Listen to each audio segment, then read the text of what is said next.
역시나 미국과 이란의 평화가 오래가기는 쉽지 않은 것 같습니다. 지난주 내내 시장은 양국이 종전 양해각서에 서명했다는 사실에 일제히 환호했었는데요. 주말 사이 상황이 다시 뒤바뀌었습니다. 이란 측이 이스라엘의 레바논 공습을 문제 삼으면서 호르무즈 해협이 다시 닫히게 됐는데 오늘은 주말 사이 나온 뉴스를 정리해보면서 이번 주 투자 포인트까지 체크해보겠습니다. 우선 미국과 이란이 종전 양해각서를 예정보다 먼저 서명하면서 당초 19일로 예정되던 서명식이 날짜를 바꿔 후속 협상으로 변경이 됐는데요. 양측이 오늘 스위스에서 다시 대면 협상에 나섰습니다. 하지만 트럼프 대통령이 이란이 헤즈볼라를 통제하지 못하면 공습에 나설 수 있다고 경고하면서 회담은 80분 만에 정회된 것으로 알려졌습니다. 이렇게 후속 협상 시작부터 난항을 겪는 가운데 이란은 호르무즈 해협을 재봉쇄하겠다고 나섰는데요. 이 소식에 국제유가는 오늘 상승 전환할 것으로 예상이 됩니다. 이미 미국과 이란의 종전 양해각서 이행에 차질이 생길 것으로 보이면서 WTI는 금요일장에서 1.23% 올라갔고요. 브렌트 역시 0.9% 상승했습니다. 실제로 금융 분석업체인 트레이딩 이코노믹스는 금요일 아침부터 호르무즈 해협 내에서 선박 운항이 둔화됐으며 페르시아만을 빠져나가는 선박은 관측되지 않았다고 전했는데요. 다만 미국 측은 이에 대해서 선박 통항은 이란 전쟁 전 수준을 유지하고 있다고 반박하기도 했습니다. 그러다 보니 월가에서는 미국과 이란의 평화가 오래 지속되기 어려운 만큼 유가 역시 높은 수준을 유지할 가능성이 크다는 분석이 나오고 있습니다. BCA 리서치는 이번 합의가 완전한 평화협정은 아니라면서 유가가 다시 베를랑 60에서 70달러로 내려가기보다는 90에서 100달러 수준에서 움직일 가능성이 높다고 전망했습니다. 또 현재처럼 갈등이 이어질 경우에는 올해 말이나 내년에 이란과의 군사 충돌이 재발할 확률을 60%로 제시하면서 이는 다시 시장 변동성을 키울 수 있다고 경고했습니다. 또 여기에 공급 차질이 해소되는 데 상당한 시간이 걸리고 재고 비축 수요도 여전한 만큼 유가가 여기서 더 크게 하락하기는 쉽지 않을 것이라는 분석 역시 함께 나오고 있습니다.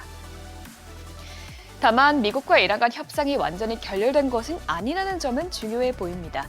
양측은 강경한 발언을 주고받고 있지만 여전히 협상 테이블에는 앉아 있는데요.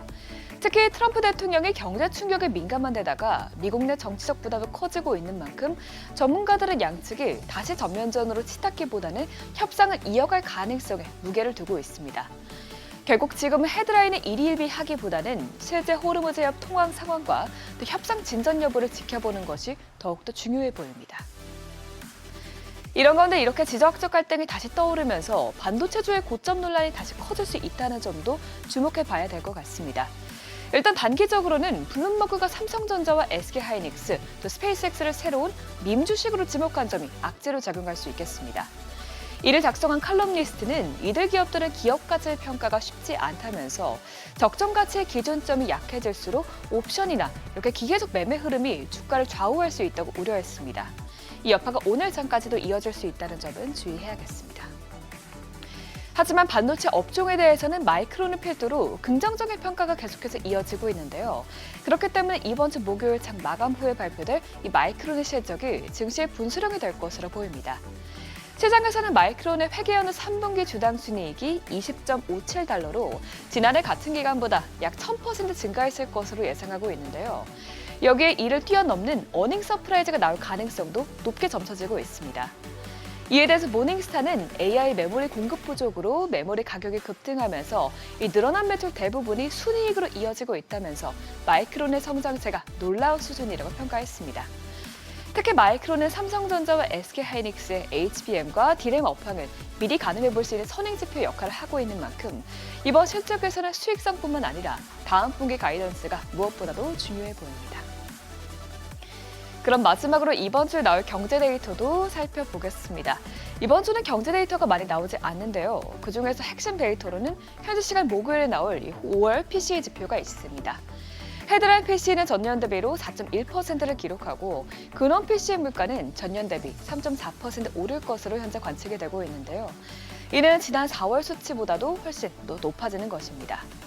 특히 이번 데이터는 6월 FOMC 이후에 나오는 첫 주요 인플레이션 데이터인데요. 케빈 워시 의장이 데이터 중심의 정책 판단을 강조했기 때문에 이번 지표에 관심이 크게 쏠릴 것으로 예상이 되고 있습니다.